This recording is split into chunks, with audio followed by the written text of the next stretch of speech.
trying to predict the future is a discouraging and hazardous occupation, because the prophet invariably falls between two stools.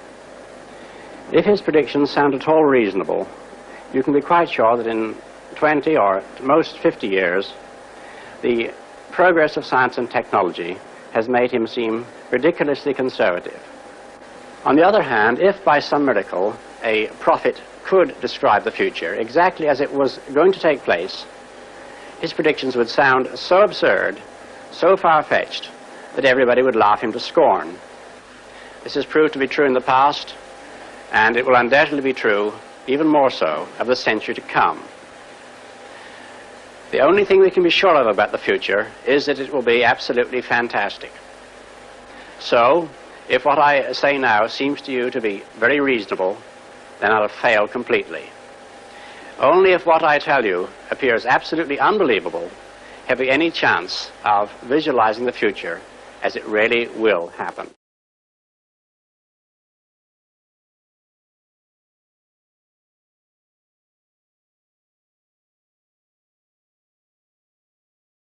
This device is a prototype whose trials are being carried out strictly governed by Home Office regulations.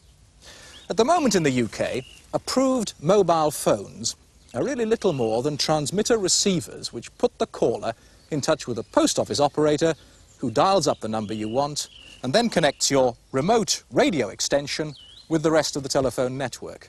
Here is a device which allows you to dial yourself.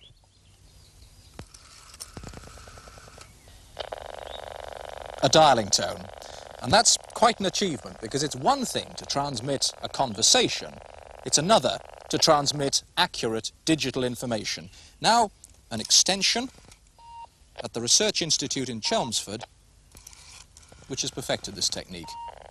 On the other end of this should be Liz Charnock. Hello, Liz Charnock. Hello, Liz. That's a relief to hear your voice. I'm in Danbury Park now. You know the area better than I do. How far am I away from you at the moment? Well, you're about 7 miles away, Mike. We're in Chelmsford, here at the Chalmer Institute. I'm in my little office in the middle of the campus. Thank you very much for taking part in this experiment, which was actually happening in real time. We didn't cheat this one, did we?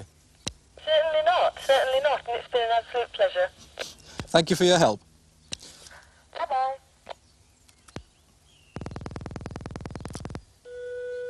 And that final tone is the instruction from me that I've cleared down, finished the call. Another important factor, because with conventional radio transmission, it's impossible to tell the telephone network that you've gone off the air. What this combination is achieving is minimizing the chances of the telephone network being confused by the number which the radio caller dials in. Each number that goes out from here is transmitted as a series of digital pulses, and each one is preceded by a special digital signal which tells the receiver back at the exchange that the important digital information is on its way. The numbers themselves go out as tiny packets of information, and the bandwidth opens and closes just long enough to allow each packet to be transmitted.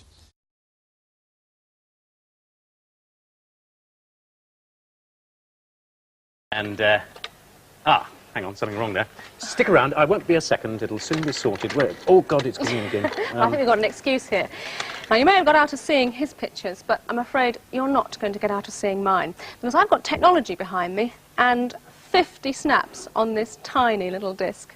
So, no messing around here. Open this up, slot that in, and you can now see what life's really like at Tomorrow's World in rehearsal. See, not a lot happens. Doesn't she look a heap without any makeup on? Now, I have to admit that I did have something of a déjà vu feeling about all this, but that's because the Japanese have been threatening for over 2 years to launch an electronic stills camera, which would enable you to take pictures like this straight onto the disc without the need for any processing. Well, they're still working on the camera, but the disc, as you see, has certainly arrived. And you're able to take pictures with an ordinary camera and an ordinary film, because the manufacturers have found a way of storing a whole roll of transparencies onto a tiny disc. A video camera converts the picture into a television signal, and that is then converted into digits and recorded just like any computer program will be onto a tiny floppy disk just inside that plastic cover there. Now this is the stage where you can fiddle around with the colour. So if your holiday hasn't turned out to be quite as marvellous as you'd hoped, you can make the skies go blue and just sort of change the tints on it. What's more, these pictures will last forever. They won't fade and they'll never get scratched. And should you ever get fed up with looking at yourself, you can always see what's on the telly.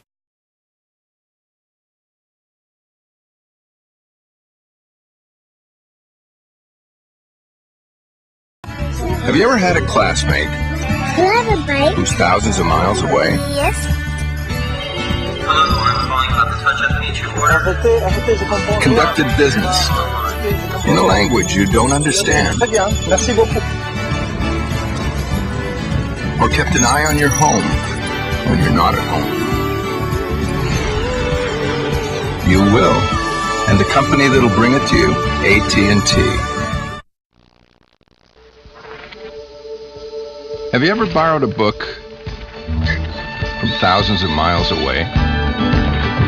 Across the country? Just ahead. Take next exit. Without stopping for directions? Route 101. Or sent someone a fax? From the beach? You will. And the company that'll bring it to you, AT&T.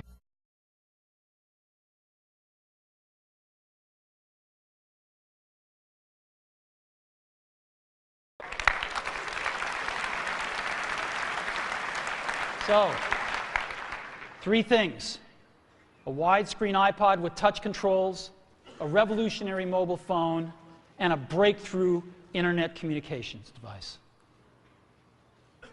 An iPod, a phone,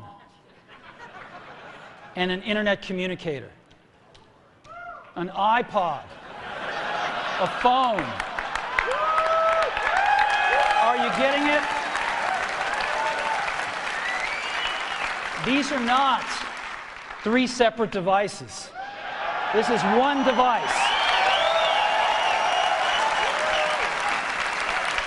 And we are calling it iPhone. Today, Apple is going to reinvent the phone.